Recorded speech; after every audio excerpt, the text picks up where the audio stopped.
Dossier 3. Alors, on reçoit aux urgences un enfant de 5 mois. Il présente depuis 2 jours des selles liquides non glérosanglantes, abondantes, 7 par jour, et des vomissements fréquents. La mère vous signale une fièvre initiale qui a disparu depuis, et s'inquiète, car là vraiment, il n'arrive plus du tout à boire ses biberons. Cet enfant n'a jamais voyagé. Votre examen montre un enfant conscient, asthénique, peu réactif. La fréquence cardiaque est à 180 par minute. La tension est de 90-50. Les pouls périphériques et centraux sont perçus. Le temps de recoloration cutanée est à 5 secondes. Les yeux sont creusés, La muqueuse buccale est sèche. Il persiste un pli cutané. L'enfant est pâle. Aïe, aïe, aïe. Il pèse 6100 grammes. Dernier poids égale 7000 grammes il y a 10 jours sur le carnet de santé. Et il est apyrétique. Quel est votre diagnostic? Décrivez votre attitude thérapeutique immédiate. Citez l'examen complémentaire que vous demandez en urgence. Qu'en attendez-vous? 2 mois plus tard, vous retrouvez l'enfant dans votre service. Vous apprenez que la diarrhée n'a jamais vraiment cessé, qu'elle est faite de sels molles, parfois liquides, non grasses, et que l'enfant a peu grossi. La mère le trouve ballonné et toujours triste. L'enfant n'a pas de difficulté alimentaire, il a eu une alimentation diversifiée progressivement depuis votre première rencontre. Il n'a jamais été allaité. Ses vaccins sont à jour. Il n'a pas d'antécédent particulier ni personnel ni familial. Quels sont les 5 signes de gravité de la dénutrition que vous recherchez à l'examen clinique? Citez les 2 diagnostics les plus probables. Quelles explorations complémentaires réalisez-vous? L'analyse des biopsies duodénales montre une atrophie villositaire totale.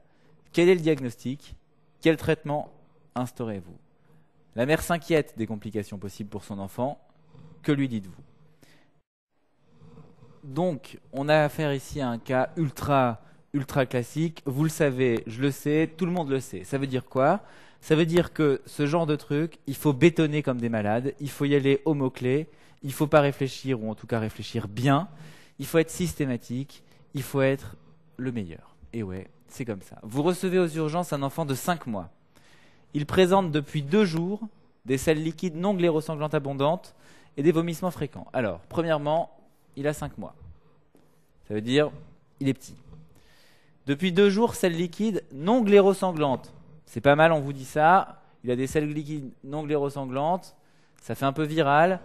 Si on vous avait dit qu'il a une diarrhée glérosanglante, vous n'auriez pas réagi de la même manière forcément. Là, c'est des selles liquides non glérosanglantes, abondantes, et on vous dit, pour surexprimer l'abondance, que c'est 7 par jour. Ça veut dire que le sujet, si on n'a lu que ces 2 lignes-là, on sait qu'on a affaire a priori à une gastro qui a l'air comme ça, à vue d'œil, sévère. On a lu 2 lignes, les mecs ils insistent, c'est pas un hasard. Abondante, 7 par jour, vomissement fréquent. La mère vous signale une fièvre initiale qui a disparu depuis. Bon, ça fait viral. Et s'inquiète car là, attention, il n'arrive vraiment plus à boire. Il n'arrive vraiment plus à boire ses biberons. Qu'est-ce que ça veut dire? Ça veut dire qu'on vous dit ça parce qu'il ne peut pas s'hydrater, Péros. Si tu lui donnes une hydratation, Péros, tu vas avoir 0 hydratation et tu vas tuer l'enfant. Et il faut dire que là, vraiment, tu n'as rien compris si tu donnes une hydratation, Péros. Cet enfant n'a jamais voyagé. Ok, on te dit que c'est pas un paludisme, c'est réglé.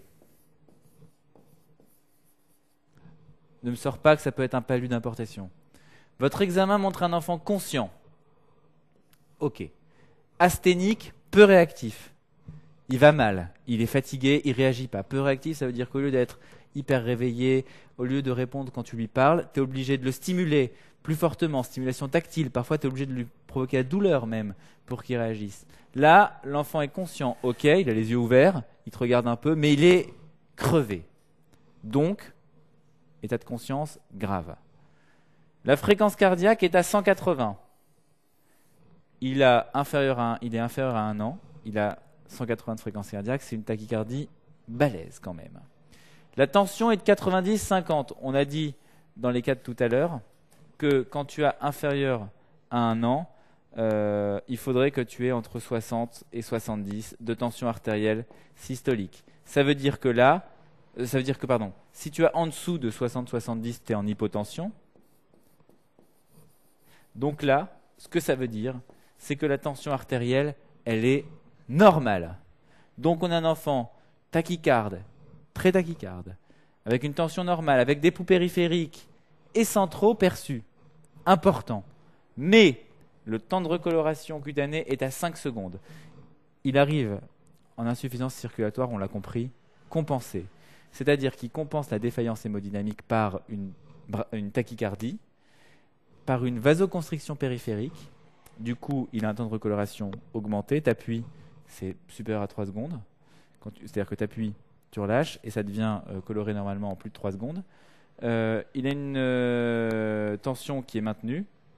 Et pardon, on sent bien les pouls périphériques et centraux. Donc la vasoconstriction périphérique, elle est importante, mais enfin, on sent quand même les pouls périphériques.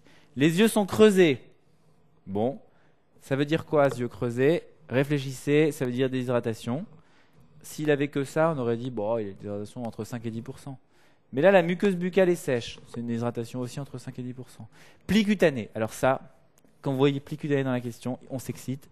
Ça veut dire qu'il a une déshydratation sévère. Un pli cutané, c'est quoi? Ça veut dire que tu fais comme ça sur la peau, tu relâches et ça reste. Il faut vraiment que le mec il soit sécos pour que ça reste.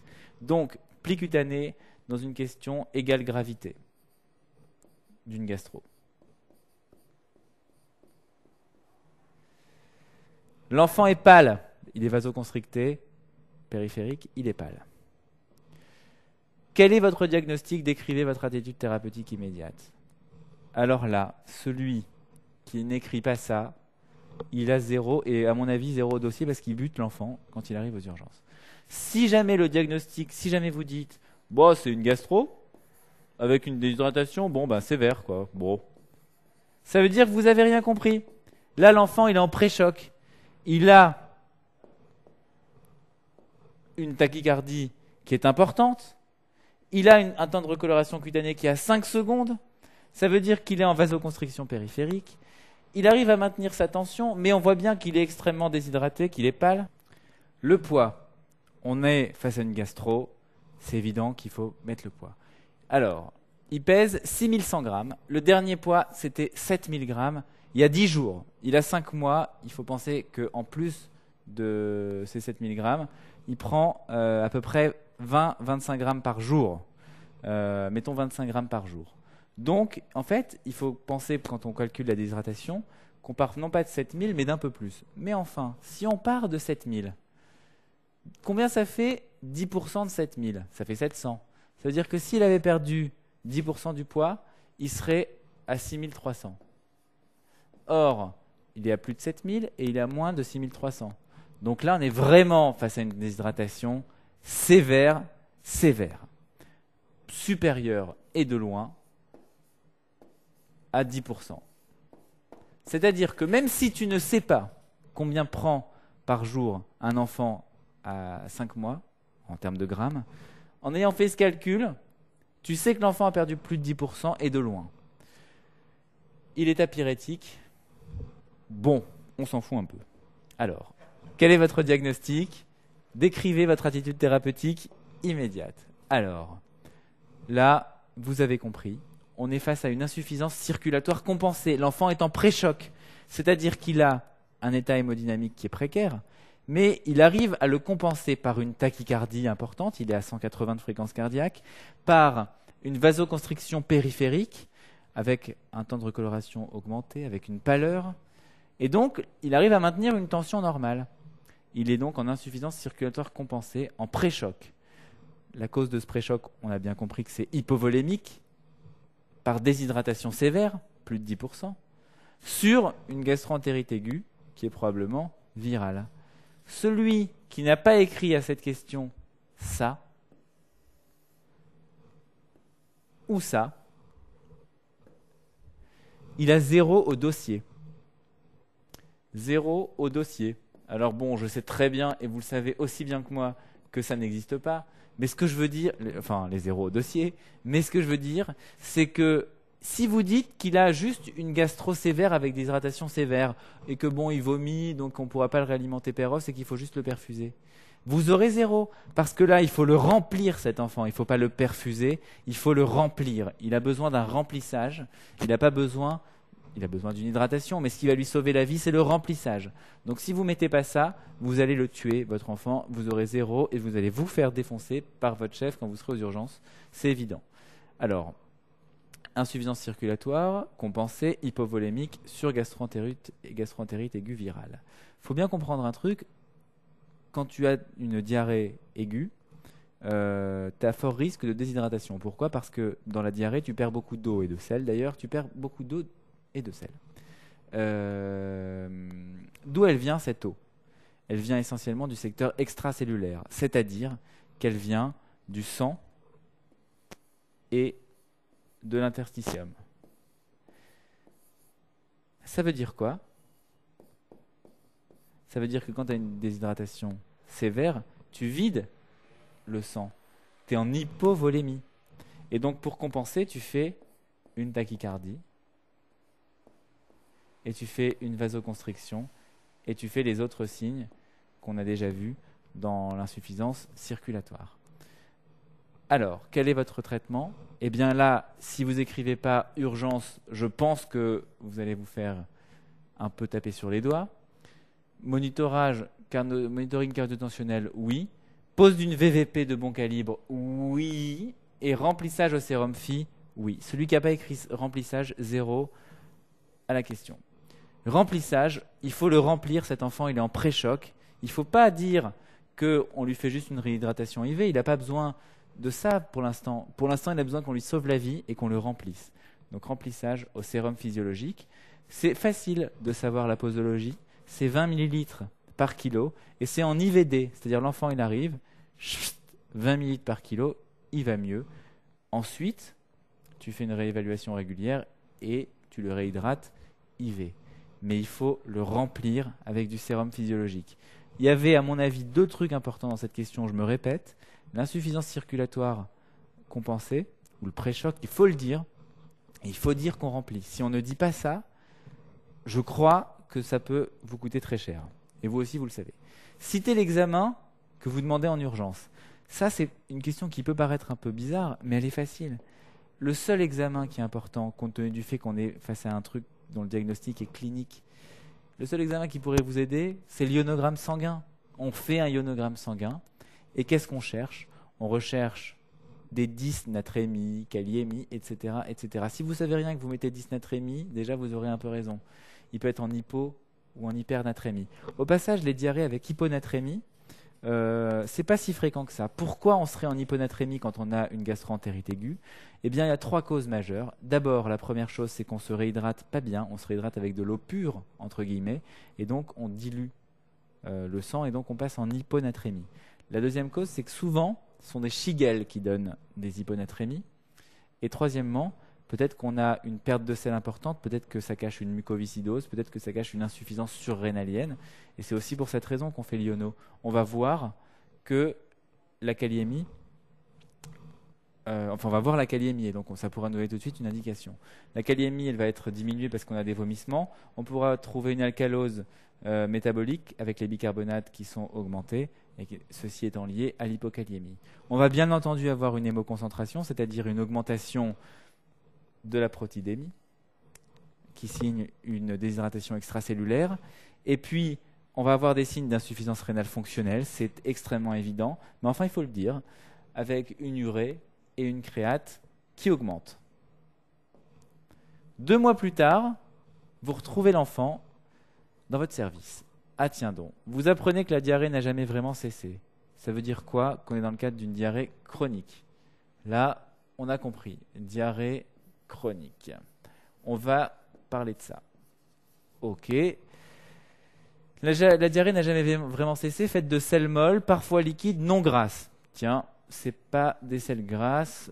Sels grasses, même si on connaît rien, on sait que dans la mucoviscidose, on a une insuffisance pancréatique externe et que du coup on n'arrive pas à digérer les graisses et que du coup on pourrait avoir des sels grasses. Là, les sels ne sont pas grasses. Tiens, ça fait pas très malabsorption de gras, ça fait pas très muco. C'est pas un argument très en faveur.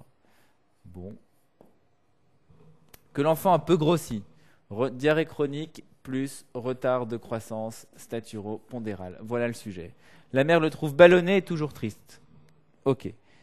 Ballonné, ça oriente vers un truc digestif. Triste, quand l'enfant ne mange pas, bien souvent, il est dépressif. Ça fait pas très muco, ceci dit, d'être triste. L'enfant n'a pas de difficulté alimentaire. Ok, ça c'est important. C'est pas un truc qu'on vous a dit au pif. Pas de difficulté alimentaire. Il mange bien, il a une alimentation diversifiée normalement. Il n'a jamais été allaité. Bon, ça veut dire qu'on n'est pas trop dans la carence d'apport, a priori, là. Absence de carence d'apport. Juste en lisant l'énoncé, on commence à comprendre un peu le problème. Ces vaccins sont à jour, il n'a pas d'antécédents particuliers, ni personnel, ni familial. C'est pas pour rien qu'on écrit ça. Il aurait pu avoir fait plein de troubles respiratoires. Là, il n'y a rien. Il aurait pu avoir des parents consanguins. Là, il n'y a rien. Bon, il aurait pu avoir un retard à l'élimination du méco. Là, il n'y a rien. Tout ça, ça ne fait pas tellement, a priori, mucoviscidose. On a donc un enfant qui a une diarrhée chronique avec retard de croissance staturo-pondérale, un enfant qui n'a pas tellement d'antécédents, qui n'a pas, a priori, de carence d'apport. Quels sont les 5 signes de gravité de la dénutrition que vous recherchez à l'examen clinique? Alors, là, il faut être systématique, il faut apprendre par cœur, c'est évident, c'est les signes de gravité. Quels sont-ils? D'abord, il faut mesurer cet enfant et il faut faire une courbe de croissance. Ça, c'est fondamental. Si on a une cassure qui prédomine sur le poids et pas sur la taille, c'est déjà sévère. Mais si en plus elle touche et le poids et la taille, c'est-à-dire que l'enfant, non seulement il grossit plus, mais en plus il grandit plus, on voit bien qu'on est dans un truc sévère. Et donc la croissance staturale est très importante à mesurer. Cassure staturale. Il y a un truc que les externes ne savent pas très bien et que moi j'ai appris il n'y a pas longtemps, c'est le rapport taille pour âge. Lorsque ce rapport est inférieur à 95%, eh bien, la dénutrition est sévère. La cassure de la courbe pondérale, c'est le deuxième signe de gravité à chercher. Il faut le mesurer, on place sur la courbe. Il y a le rapport poids pour taille, qui est inférieur à 80%. Ça aussi, on ne le sait pas beaucoup, mais c'est un des signes de gravité fréquents. C'est un des signes de gravité qu'il faut savoir absolument. Les œdèmes, ils sont très importants à rechercher parce qu'ils peuvent signer une hypoprotidémie et c'est évident qu'il faut les rechercher. La fonte du panicule adipeux, le type il vient, il n'a plus de gras. C'est évident que c'est un signe de gravité. Enfin, le rapport périmètre brachial sur périmètre crânien inférieur à 0,3 de 4 mois à 4 ans, c'est un signe de gravité. Il faut apprendre ça par cœur. Quels sont les diagnostics, les 2 diagnostics les plus probables? Ça, je pense d'abord que c'est assez typique du nouvel internat, c'est-à-dire qu'on vous donne 2 causes. Il ne s'agit pas d'en mettre 50 et dans les 50, il y a les 2 bonnes. Ça énerve tout le monde. Il faut être précis. La première information à retenir de ce cas clinique, enfin la première, une des plus importantes en tout cas, c'est que devant une diarrhée chronique avec retard de croissance staturo-pondérale, il faut évoquer 4 causes sans réfléchir. Ces 4 causes sont la maladie cœliaque, la muco, l'IPLV, l'allergie aux protéines de lait de vache, et la carence d'apport. Une fois qu'on a évoqué ces causes, on réfléchit. Diarrhée, retard de croissance staturo-pondérale, j'y reviendrai. Il faut évoquer sans réfléchir ces 4 causes-là. Si vous pensez à autre chose, 0. Si jamais vous vous dites oui, c'est peut-être une autre maladie plus rare, une maladie de Crohn, non, il faut penser à ça. Il y a d'autres trucs qui peuvent donner ça, mais vous, il faut penser à ça. On vous reprochera, et même quand vous serez interne, de ne pas y avoir pensé. Ensuite, on réfléchit. Quels sont les diagnostics les plus probables ici? Eh bien, il me semble que c'est la maladie cœliaque et la muco. Et c'est là que l'histoire de la maladie est très importante, et qu'il n'y a pas de hasard dans la vie et dans un cas clinique. L'apparition des symptômes coïncide avec l'âge de la diversification. L'enfant a présenté une espèce de gastro dès l'âge de 5 mois, et puis, les selles n'ont jamais vraiment cessé. 5 mois, ce n'est pas un hasard, c'est l'âge de la diversification. Diversification, ça veut dire quoi? Ça veut dire gluten. Gluten, ça veut dire quoi? Ça veut dire maladie cœliaque. Cet enfant, a priori, il présente une maladie cœliaque. D'autre part, il n'a aucun antécédent. Il aurait pu avoir des signes extra-digestifs. Il aurait pu avoir fait plein d'infections pulmonaires. Il aurait pu avoir eu un retard d'élimination du méconium, etc. Il l'a pas. C'est pas un hasard. C'est un signe. Ce sont des signes qui ne sont pas tellement en faveur de la muco, mais qui sont plus en faveur, bien sûr, des autres diagnostics, dont la maladie cœliaque. D'autre part, cet enfant est né en France. En France, on a un dépistage obligatoire de la muco, ce qui est un autre truc qui est en faveur des autres diagnostics que la muco. Il n'y a pas d'argument pour une IPLV, pour une allergie aux protéines de lait de vache. Pourquoi ? Parce que d'abord, il n'a jamais été allaité, qu'il est au lait premier âge depuis le début. D'autre part, que le début de la symptomatologie ne coïncide finalement avec rien, ne coïncide pas avec le début de l'introduction du lait premier âge, etc. Donc non. Il n'y a pas d'argument pour une carence d'apport, parce qu'on nous dit bien, et on a bien insisté dessus, que l'enfant mange bien, qu'il a été diversifié normalement, et que ses apports sont normaux. Donc il reste la muco, maladie cœliaque et muco. On est d'accord qu'il y a très peu d'arguments dans ce cas clinique pour une muco, mais c'est le diagnostic deuxième à évoquer. Même s'il y a un dépistage, c'est une maladie qui est quand même gravissime, et si là on n'y pense pas, je veux dire, zéro. Vous êtes d'accord en plus. Quelles explorations complémentaires réalisez-vous ?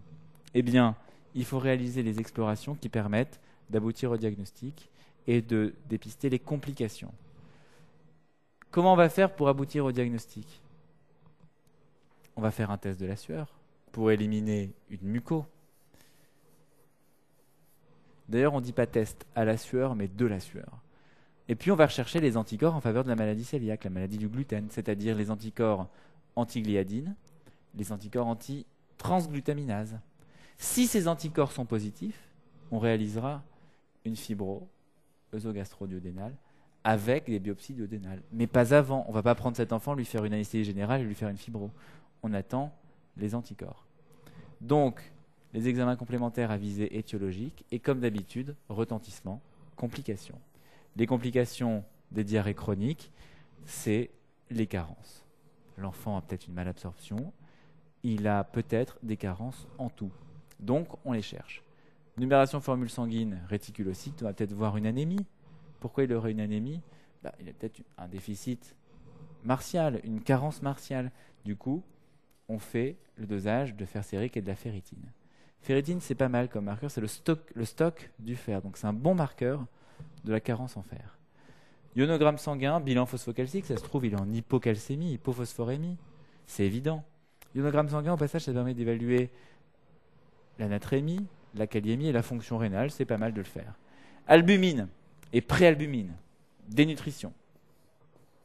Est-ce que cet enfant est dénutri ? On le sait un peu cliniquement, on a cherché les 5 signes de gravité, mais on aura d'autres arguments biologiques. TP, fer5 et bien sûr l'absorption des vitamines A, D et E. L'analyse des biopsies, on vous donne le diagnostic. Montre une atrophie villositaire totale. Ça veut dire que si vous en êtes là, vous êtes dans le vrai si vous pensez à la maladie cœliaque. Quel est le diagnostic ? Quel traitement instaurez-vous ? Vous l'avez compris. Il s'agit d'une maladie cœliaque. Quel est le traitement ? Easy. Régime d'exclusion à vie du gluten. Tous les mots sont importants. Régime, c'est important, mais exclusion à vie du gluten, ça, c'est les mots clés. Celui qui ne dit pas ça, il a 0. Il ne s'agit pas de dire à la maman, oui madame, pendant 2 mois, on va virer le gluten et ensuite on verra. Il faut lui dire, non madame, pendant toute la vie, on va exclure le gluten et ensuite on ne verra pas. Dans quoi il y a du gluten ?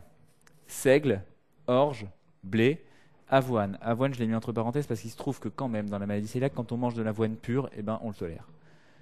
Donc finalement, le gluten, c'est quand même partout qu'on le trouve. Donc on est face à une maladie ultra contraignante. Au passage, j'ai un jour un externe qui m'a demandé si dans la bière, il y avait... si on avait une maladie cœliaque, on ne pouvait pas prendre de la bière. Donc je l'ai suspecté, bien sûr, d'avoir une maladie cœliaque. J'ai fait un diagnostic génial et j'ai cherché parce que je ne savais pas. Et en fait, la bière est contre-indiquée. Parce que ça contient des trucs, je ne sais pas quoi. Bref. La mère s'inquiète des complications possibles pour son enfant. Et elle a raison de s'inquiéter. Que lui dites-vous ? Alors, facile. On va d'abord la rassurer. Pas de complications nutritionnelles si le régime est bien suivi. Alors normalement, ça s'écrit au singulier, mais c'est comme ça. Mais en gros, pas de complications nutritionnelles si le régime est bien suivi. Ça, c'est pas mal de le savoir. D'autre part, et ça, il faut savoir par cœur, cancer digestif. Il est à risque de faire des lymphomes, cet enfant. Il ne les fera pas quand il aura 10 ans, même s'il ne faut jamais dire jamais ni toujours en médecine. Il le fera plus tard. Et d'adénocarcinome digestif. D'autre part, associé à la maladie cœliaque, on a les maladies auto-immunes. Le diabète, la dystéroïdie. Il va falloir dépister ces maladies et y penser tout le temps chez cet enfant. Ensuite, il y a un autre truc qui est très très important, c'est ça. Et ça, on l'oublie tout le temps. Ostéopénie. Ils ont des ostéopénies. Il faudra faire au cours du suivi probablement des densitométries. Ils sont à risque, ces enfants, d'ostéopénie. Il faut le mettre. D'autre part, croissance puberté, c'est évident. De toute façon, à chaque fois qu'on a une maladie chronique, ça peut perturber et la croissance et la puberté. Donc voilà ce à quoi il faut faire attention quand on a une maladie cœliaque. Qu'est-ce qu'il faut retenir de ce cas clinique ? À mon avis, il faut tout retenir parce que c'est un cas clinique qui est quand même ultra classique. D'abord, que la gastro-entérite aiguë, c'est viral, que ça ne sert à rien de rechercher par des copros, des viraux, des germes, qu'on le fait dans les hôpitaux surtout à visée épidémiologique, mais que c'est viral. Le risque de la gastro-entérite aiguë, c'est ça, c'est la déshydratation. Vous avez bien compris. C'est un risque aigu. Comment on définit la déshydratation ? Il y a la déshydratation légère, il y a la déshydratation modérée et il y a la déshydratation sévère. Très important, quand tu présentes un patient à quelqu'un, tu lui dis « ouais, il est un peu déshydraté », dis-lui qu'il est à 2%, 5%, 7%, ça veut dire que c'est léger, modéré. Mais ne lui dis pas un truc qui veut rien dire, qu'on ne comprend pas, qui n'est pas objectif. Déshydratation légère, ça veut dire qu'il y a une perte de poids qui est inférieure à 5% du poids. Ça sous-entend bien sûr qu'il faut avoir un poids récent et que tu compares au poids qu'il a, tu regardes la perte de poids. Déshydratation légère, inférieure à 5% de perte de poids. L'enfant est alors asymptomatique ou alors il a soif. C'est-à-dire que la mère te dit « ouais, il boit beaucoup ». Il est déshydraté, un peu. Déshydratation modérée, 5 à 10% du poids est perdu. À ce moment-là, on a les yeux creusés. Alors CERN, c'est pas le vrai truc. En fait, c'est vraiment les yeux creux, le diagnostic et le signe clinique. Dépression de la fontanelle, sécheresse de la muqueuse buccale, ça se cherche ici, là. Et on a une tachycardie, très important à noter, très important de l'écrire avec un Y. Et c'est très important à noter parce que c'est un signe objectif. Il a tant de fréquence cardiaque. Je vous rappelle, supérieur à 1 an, 160, égale tachycardie, inférieur à 1 an, 180. C'est important la tachycardie, c'est un signe très objectif. Ces signes-là, vous verrez, ils ont l'air très objectifs, mais ils ne le sont pas. Vous allez voir quand vous lirez des observations, ouais, il a la muqueuse un peu sèche. Elle est sèche ou elle n'est pas sèche ? Ouais, il a les yeux un peu creusés. Ils sont creusés ou ils ne sont pas creusés ? Ça, c'est un signe objectif. Si vous ne le notez pas, 0. La déshydratation est sévère quand la perte de poids est supérieure à 10%. Dans ce cas-là, on a un pli cutané. Et seulement là. Si on a une déshydratation à 2% et qu'il y a un pli cutané, ce n'est pas un pli cutané. On a un temps de recoloration cutanée qui est supérieur à 3 secondes, c'est-à-dire que, encore une fois, lorsqu'on appuie pendant quelques secondes et qu'on relâche, la peau se recolore en plus de 3 secondes, par vasoconstriction périphérique. On a une oligoanurie, l'enfant ne pisse plus, il est obligé de faire de la rétention hydrosodée pour remplir son secteur vasculaire. Il y a des hypotensions lorsqu'on est vraiment dans un cadre sévère et des troubles de la conscience même qui peuvent apparaître. Qui hospitalise-t-on quand on a une gastro ? Si on ne sait pas répondre à cette question, on ne réfléchit pas. On a les signes de gravité qu'on a vus dans l'autre cas clinique qui sont conscience, respi, hémodynamique, terrain et vomissement itératif. Mais quand même, il faut savoir qu'un enfant s'hospitalise quand il est déshydraté à plus de 10%. 8 à 10%. Mais retenez quand c'est la déshydratation sévère, c'est-à-dire 10%. On l'hospitalise. Évidemment, quand il n'est pas capable de se réhydrater per os. S'il vomit tout le temps, il ne va pas se réhydrater. Il faut l'hospitaliser. Plus les signes de gravité habituels. Voilà pour la diarrhée aiguë, pour les gastroentérites aiguës. Ensuite, le retard de croissance staturopondérale, on l'a déjà dit, il y a 4 causes auxquelles il faut penser sans jamais réfléchir. Donc je souligne tout. 4 causes sans jamais réfléchir. APLV, muco, maladie cœliaque et carence d'apport. Je me décale et vous les regardez encore une fois. APLV, muco, maladie cœliaque et carence d'apport. Si vous ne pensez pas à ça, nul, 0, c'est réglé. Une fois qu'on y a pensé, sans réfléchir, c'est comme ça, c'est sous-cortical, on réfléchit en fonction de l'histoire de la maladie et on essaie de porter un diagnostic d'abord clinique et ensuite de s'aider avec les examens paracliniques. Importance de l'histoire de la maladie, je viens de le dire. Chronologie.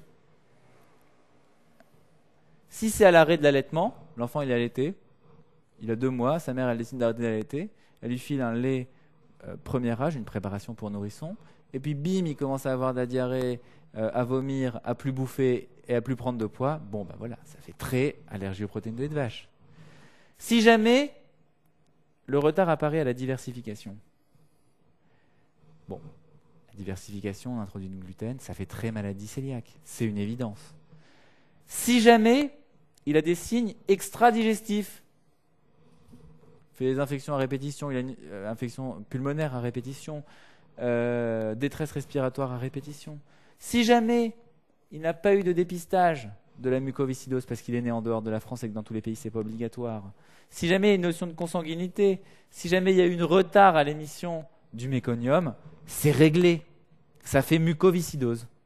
Si jamais on n'a pas tout ça, on se dit tiens, c'est peut-être une carence d'apport. Si jamais il n'y a pas non plus la carence d'apport, c'est pas pour vous. Les items abordés dans ce cas clinique, 194 et 303.